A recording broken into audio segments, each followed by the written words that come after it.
Welcome to iDream media. So చేసిన ప్రతి పనికి ఖచ్చితంగా కర్మ అనుభవించి తీరాల్సిందే అని చెప్తుంటారు. అది మంచి అయితే మంచి, చెడైతే చెడు. వివరాలు తెలుసుకుందాం. ఈరోజు మనతో పాటు ఉన్నారు ప్రముఖ family counsellor and senior journalist Priya Chaudhary గారు. మేడం నమస్తే అండి. నమస్తే. జనరల్గా అంటే ఏదైనా చెడు చేసేటప్పుడు చాలామంది ఆలోచిస్తూ ఉంటారు, అమ్మో ఈ కర్మ చేస్తే నాకు మళ్ళీ వెంటాడుతుందేమో అని. సో ఈ మధ్యకాలంలో అసలు చెడే చేయాలని నిర్ణయం తీసుకున్నట్లున్నారు.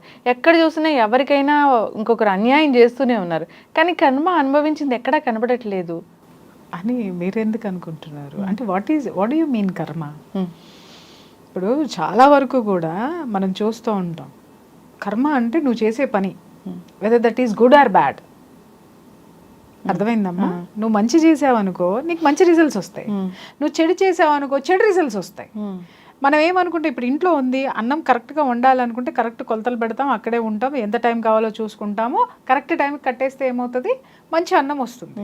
ఓకే, అలా కాకుండా అన్న ఎక్కువ నీళ్లు పోసో లేకపోతే ఏం కాదులే ఏం అవ్వదులే అనుకొని అన్నంగా వస్తుంది నేను వండుతున్నాను కాబట్టి నువ్వు అనుకున్నావు అనుకో, ఎక్కువ నీళ్లు పోసేసో, మంట ఎక్కువ పెట్టి మర్చిపోయో, లేదా 3 విజిల్స్ వస్తాయో 4 విజిల్స్ వస్తాయో, వచ్చిన తర్వాత నేను గుర్తుపెట్టుకుని ఆఫ్ చేస్తాను అని అనుకున్నావు, అప్పుడు మర్చిపోయావు, అది 4 విజిల్స్ వచ్చింది మాడిపోయింది.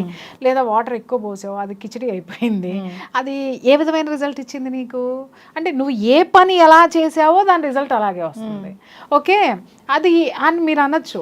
ఇందాక ఇంకొక మాట కూడా అన్నారు, ఎవరు కర్మలు అనుభవించట్లేదని. ఎందుకు అనుకుంటున్నారు నువ్వు? వాడు అనుభవించేటటువంటి లేదా ఆమె అనుభవించేటటువంటి సుఖాలు మాత్రమే బయటికి చూపిస్తారు, కానీ దుఃఖాలు ఎవడు బయటికి చూపించడు. కాబట్టి లోపల ఖచ్చితంగా ఉంటుంది. ఇంకొక విషయం ఏంటంటే, అది ఇవాళకైతే రేపైనా ఎవరి దృష్టికైనా వస్తుంది. ఇప్పుడు నేనేం చేశానో అదే నేను రిసీవ్ చేసుకుంటా, నేనేమి ఇచ్చానో అదే వస్తుంది. ఇప్పుడు మీరు నా ఇంటికి వచ్చారు, నేను మీకు పసుపు కుంకుమ పెట్టా, మీ ఇంటికి వచ్చారు, మీరు ఏం పెట్టకపోయినా పర్వాలేదు, కానీ తిరిగి అరే మేడం నాకు పెట్టారు కదా అని చెప్పేసి అని మీరు కూడా అదే సత్కారం నాకు ఇస్తారు. కానీ హెచ్చిపో అని మొహం మీద తలుపు అయితే వేయరు కదా. ఒకవేళ వేశారు అనుకుందాం, రైట్, నాకు అదే మనసులో అయితే ఉంటుంది, ఉండి నా ఇంటికి వచ్చినప్పుడు ఈమె సంగతి చూసుకుంటానని వెయిట్ చేస్తాను, వచ్చినప్పుడు నీ మొహం మీద తలుపేస్తా. ఎందుకేసా? నువ్వు నా మొహం మీద తలుపేసావు కాబట్టి నేను నీ మొహం మీద తలుపేసా. అప్పుడు నువ్వు అనుకుంటావు ఇదేంటి ఇంటికి వస్తే తలుపేసింది అని. అప్పుడు ఎవరో ఒకళ్ళు అంటారు, నువ్వు ఆ రోజు అలా చేసావు కదమ్మా, అందుకే ఇది ఇలా జరిగింది, ఆవిడ కూడా అలాగే ఫీల్ అయింది, ఇంకా అంతేలే పదా నడువు అని. నేను అలా చేస్తే ఇలా చెయ్యాలా అనడానికి లేదు. అక్కడ నువ్వేమిచ్చావో అదే వచ్చింది. లేదు నేను పట్టించుకోలేదు, లక్ష్మి మొహం మీద తలుపేసేసింది, పోన్లే చిన్నపిల్లదని తెలియదు, ఏదో ఆయన మనకెందుకులే, పోనీ ఇది ఆవిడతో నాకేం సంబంధం లే అనుకుని వెళ్ళిపోతా. ఏదైతే ఎనర్జీ నువ్వు ప్రకృతికి ఇచ్చేసావో ఆ ఎనర్జీ తిరుగుతూ ఉంటుంది, నీకు మళ్ళీ తిరిగి ఇచ్చేస్తుంది ప్రకృతి. గుర్తుపెట్టుకో, నేను ఇవ్వను, నా రూపంలో ఏదో ఒక విధంగా ఇస్తుంది. నేను దాన్ని స్వీకరించే స్థితిలోనో నేను దాన్ని స్వీకరించే ప్రయత్నమో చేయనప్పుడు అది ఇంకొకళ్ళకి అందించి మరీ అది మళ్ళీ నీకు తిరిగిస్తుంది. ఖచ్చితంగా ఇంకొకళ్ళ రూపంలో నీకు అదే జరుగుతుంది. ఖచ్చితంగా నీకు గుర్తొస్తుంది, ఈ అవమానం ఎక్కడ జరిగింది, ఇది ఎక్కడి నుంచి వచ్చింది అంటే అక్కడి నుంచే వచ్చింది. ఒక్కసారి కూర్చుని ఆలోచిస్తే. చాలామంది నా దగ్గరికి వచ్చి ఫ్యామిలీ కౌన్సిలింగ్కి వచ్చిన వాళ్ళు కూడా ఏమండి ఇలా మాకు అన్యాయం జరిగిందండి మా కుటుంబ సభ్యుల వల్ల, లేకపోతే మా పార్ట్నర్స్ వల్ల, లేకపోతే మరొకళ్ళ వల్ల, కానీ వాళ్ళందరూ బాగానే ఉన్నారండి, మేమే చితికిపోయామండి అని అంటారు. నేను ఒకటే మాట మాట్లాడతాను, మీరు అవునా అమ్మ వాళ్ళు ఎలా ఉన్నారు అడిగి చూస్తూ ఉంటే మొత్తం అన్ని మైనస్లే వస్తాయి అన్నమాట. ఇదేంటమ్మా బాగున్నారని మాట్లాడావు, ఆ బిడ్డలు కాపురాలు సరిగ్గా లేవు, లేకపోతే ఇంకొకటి సరిగ్గా లేవు, వాళ్ళ కార్లు ఉన్నాయి కదండి మ్యాట్లు అంటే వీళ్ళు అదే చూస్తారు. లేదు కార్లు మ్యాట్లు ఉంటాయి, ఎన్ని అప్పులు ఉన్నాయో నీకు తెలుసా? తెలియదు కదా. అవన్నీ బాగా ఉంటే వాళ్ళు నీ జోలికి ఎందుకు వస్తారు? రారు, ఖచ్చితంగా రారు. నిన్నే పట్టించుకుంటున్నారంటే అర్థం ఏంటంటే వాడికి పనేం లేదని అర్థం.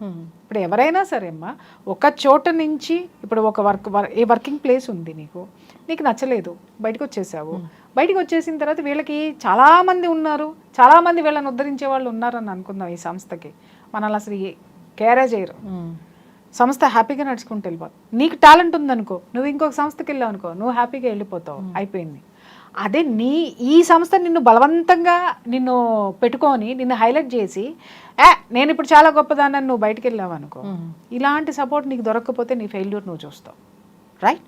లేదు ఈ సంస్థకి నువ్వు చాలా టాలెంటెడ్, లేకపోతే నీకున్నటువంటి సబ్జెక్ట్ తోటి నీ ప్రతిభతోటి ఈ సంస్థలో ఒక ప్లేస్ని నువ్వు పట్టుకున్నావు, ఈ సంస్థని నువ్వు నిలబెట్టావు, నువ్వు బయటికి వెళ్ళావు, బయటికి వెళ్ళిపోయిన తర్వాత ఈ సంస్థకి నిన్నే టార్గెట్ చేయడానికి ట్రై చేస్తుంది. ఎందుకు అని అంటారు, నువ్వు తప్పితే ఎవరు లేడుగా. ఎందుకంటే అంతకుమించి ఐక్యూ ఈ సంస్థకి లేదు కదా. అంటే ఈ సంస్థ అంటే ఎనీ వెర్షన్ నువ్వు ఉన్న చోట అంటే అర్థం ఏంటి, అక్కడ నీకు టాలెంట్ లేకపోతే నువ్వు పని లేకుండా నువ్వు కూర్చుంటేనే నీ మీద టార్గెట్ అనేది వస్తుంది. గుర్తుపెట్టుకో, నీకు టాలెంట్ ఉంటే ఇది కాదు ఇంకొకటి కాదు ఇంకొకటి నీ జర్నీ సాగిపోతూ ఉంటుంది. ఈ సంస్థ కూడా అంతే, నువ్వు కాకపోతే 100 మంది వస్తారు, 100 మంది ఉద్ధరిస్తారు. ఎందుకంటే టాలెంట్ని పట్టుకోవడం అనేది ఈ సంస్థకి చెందినట్టు తెలిసినటువంటి ఒక వెనతో పెట్టిన విద్య. వాళ్ళు టాలెంట్ని ఎతికి పట్టుకుంటారు, వాళ్ళు తెచ్చుకుంటారు.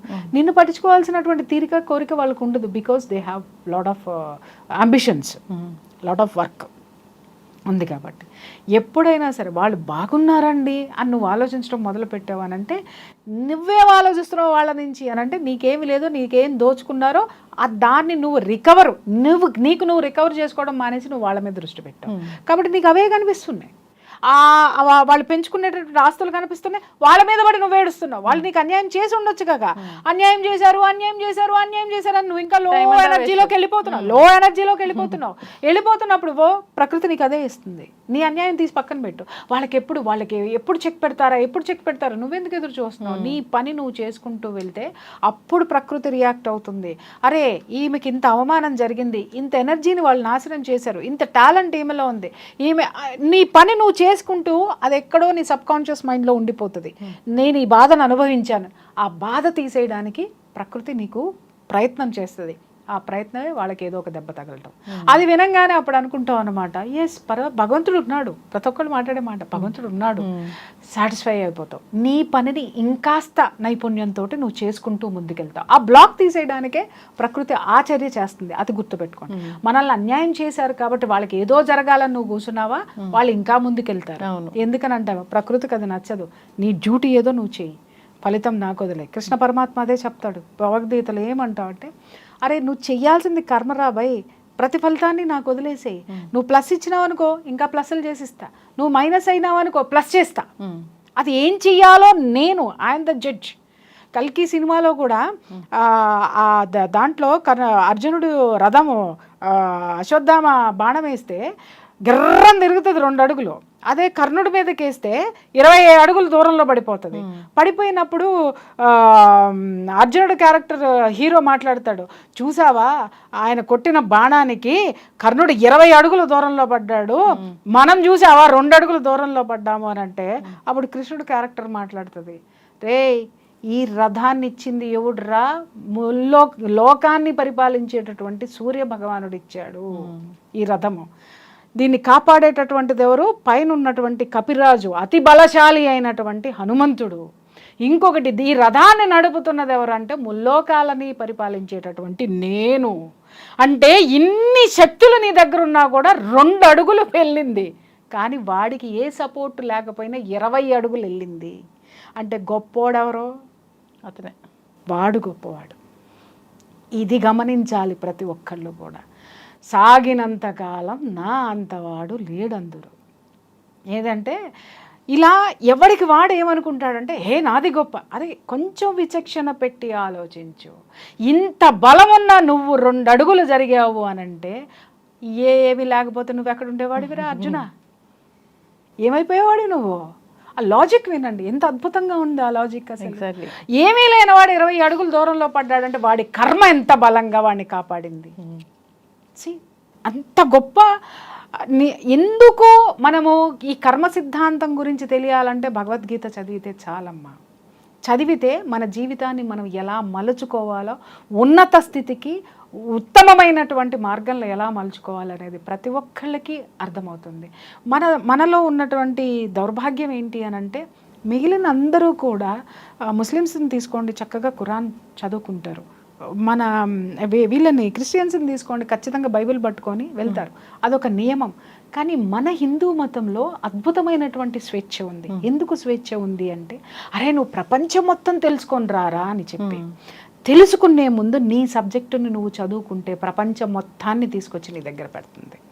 ఆ వెసులుబాటును మనాళ్ళు కొంచెం మిస్యూజ్ చేసుకుంటున్నారేమో ఒక్కసారి అందరూ ఆలోచించాల్సినటువంటి విషయం.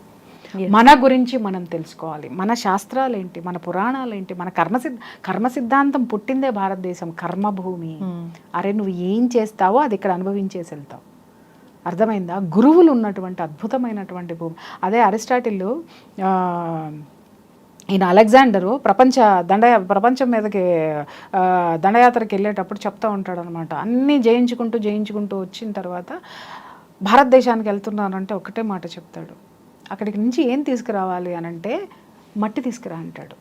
ఇదే అండి, రత్నాలు రాసులు బోళ్ళన్నీ ఉన్నాయి భారతదేశంలో, ఏం కావాలో చెప్పండి గురుజీ నేను మీకు పాదాల దగ్గర పోస్తాను అనంటే, ఎందుకు మట్టి అడుగుతున్నారు ఎందుకు అనంటే, అది కర్మభూమిరా, ఎంతోమంది గురువులు తాకినటువంటి అద్భుతమైనటువంటి స్థలం అది. ఆ మట్టి చాలు, దాన్ని ముట్టుకుంటేనే మనకెన్నో పాపాలు పోతాయి, మన జన్మ తరించేస్తుంది. అంత అద్భుతమైనటువంటిది భారతదేశపు భూమి అని మాట్లాడతాడు. కానీ ఈ భూమి, ఈ దేశం యొక్క గొప్పతనం, ఈ భూమి యొక్క గొప్పతనం, ఈ మట్టి యొక్క గొప్పతనం, ఈ భరతమాత యొక్క గొప్పతనం ఎంతమంది, ఏ తల్లి ఎంతమంది పిల్లలకి చెప్తుంది, ఏ మాస్టర్ ఏ పిల్లలకి చెప్తున్నారు, ఏ సామాజిక బాధ్యత తీసుకుని ఎవరు ఎంతమంది ముందుకెళ్తున్నారు అనేది ఖచ్చితంగా ఆలోచించాలి. ఇది ఆలోచిస్తే నువ్వు అన్నావు చూసావా, కర్మఫలం అనేది ప్రతి ఒక్కడు ఒళ్ళు దగ్గర పెట్టుకొని పనిచేస్తాడు. మనం అనుకునేటటువంటి, మనం చర్చించుకునేటటువంటి ఈ అత్యాచారాలు కానీ, ఈ మోసాలు కానీ, ఈ షార్ట్ కట్లో వెళ్ళి సంపాదించేటటువంటి సంపాదనలు కానీ, వీటన్నిటికీ కూడా చెక్ పడుతుంది. ఎప్పుడు అంటే నీ ధర్మం గురించి నువ్వు తెలుసుకున్న రోజున, నీ కర్మ ఏంటో నువ్వు తెలుసుకున్న రోజున, ఎలాంటి కర్మ చేయాలి అనేది నువ్వు నిర్ణయించుకున్న రోజున. ఖచ్చితంగా మేడం. సో అయితే ఇలాంటి తెలుసుకొని మంచి మార్గంలో వెళ్ళాలని కోరుకుందాం.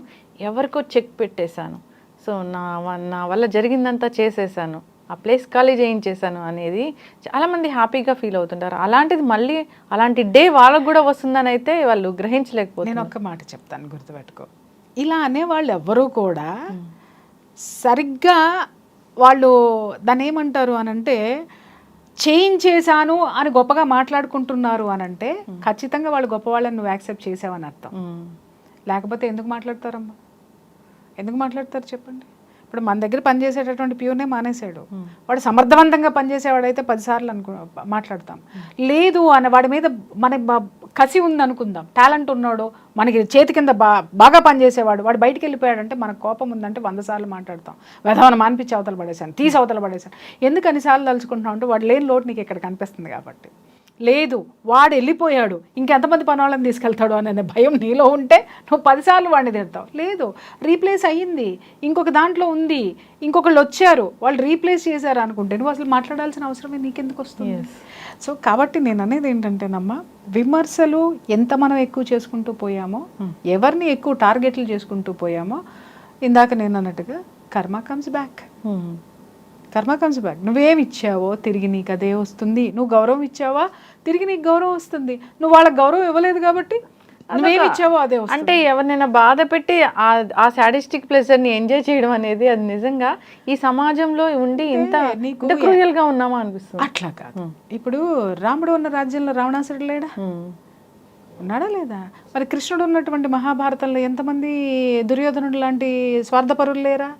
ఉంటారు మన చుట్టూ. మరి దుర్యోధనుడు ఎవరో కాదు, అర్జునుడికి సొంత అన్న. మరి వీళ్ళు మంచివాళ్ళు అయ్యారు, వాళ్ళు ఎందుకు చెడ్డవాళ్ళు అయ్యారు అనంటే మనస్తత్వాలు మన చుట్టూనే ఉన్నాయమ్మా. అలా ఉన్నారు వాళ్ళే. ఆ దుర్యోధనుడి సంతతే ఇలాంటి వాళ్ళు, ఆ రావణాసురుడు సంతతే చెరబట్టేటటువంటి వాళ్ళు కొంతమంది ఉన్నారు. సో వాళ్ళని ఎలా గెలవాలా అని మనం గెలుచుకుంటూ ముందుకు వెళ్ళిపోవాలి తప్ప ఆలోచించుకుంటూ కూర్చోకూడదు అనేది నా అభిప్రాయం. ఖచ్చితంగా మేడం. సో చాలా చక్కటి ఇన్ఫర్మేషన్ అండి. ఇచ్చోట కర్మ ఇచ్చోటే, ఖచ్చితంగా అనుభవించి తీరాల్సిందే అది ఎవరైనా కానీ. సో ఎవరికైనా మనకు చేతనైనంత సహాయం చేయాలని కోరుకుందాం. నీకు కర్మ గురించి ఇంత బాగా గుర్తొచ్చిందంటే ఎక్కడో బలమైన దెబ్బ తగిలి ఆ ఛాన్స్ ఇవ్వలేదు మేడం ఎవరికి. Very good. ఇవ్వకూడదు కూడా. ఒకవేళ తీసుకుందామన్నా కూడా, వాళ్ళు తీసుకోవాలన్నా కూడా అది అంత సాధ్యం కాదు. ఖచ్చితంగా. నేను ఈ క్వశ్చన్ కర్మ గురించి అడిగితే నన్ను డివోషనల్కి సంబంధించిన టాపిక్ అడుగుతున్నావు ఏంటి అని అంటారేమో అనుకున్నా, కానీ చాలా చక్కగా చెప్పారు విశ్లేషించి. మచ్ ప్యాషనేట్ అబౌట్ స్పిరిచువల్ కదమ్మా.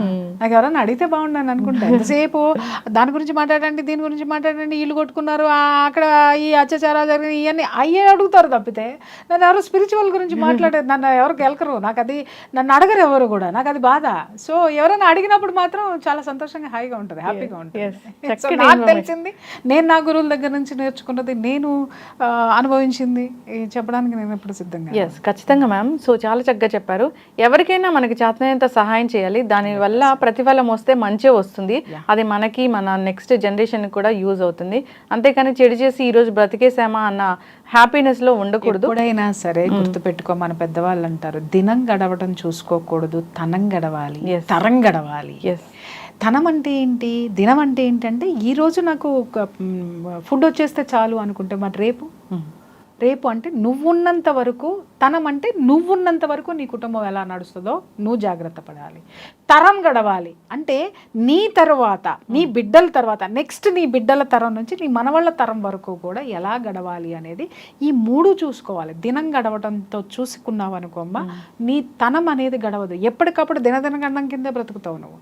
తనం గడవడం అనే ఆలోచనతో ఉన్నావు అంటే నింబాదిగా వెళ్తావు, చాలా స్ట్రాటజిక్గా వెళ్తావు, చాలా అద్భుతంగా వెళ్తావు, ప్రతి ఒక్కళ్ళతోటి స్నేహపూర్వకంగా ఉంటావు, ఎందుకంటే నీ తనం గడవాలి కాబట్టి. అలాగే తరం గడవాలి అని అంటే నీ పిల్లలకి, నీ మనవాళ్ళు, వాళ్ళందరూ సంతోషంగా ఉండాలంటే నువ్వు సమాజంలో నీ పక్కన ఉన్న వాళ్ళతోటి, సమాజంతో నువ్వు ఎంత స్నేహపూర్వకంగా ఉంటే, ఎంత మంచి పనులు చేసుకుంటూ పోతూ ఉంటే, ఎంత మంచి మార్గంలో వెళ్తే నీ తరానికి అది అందించాలి.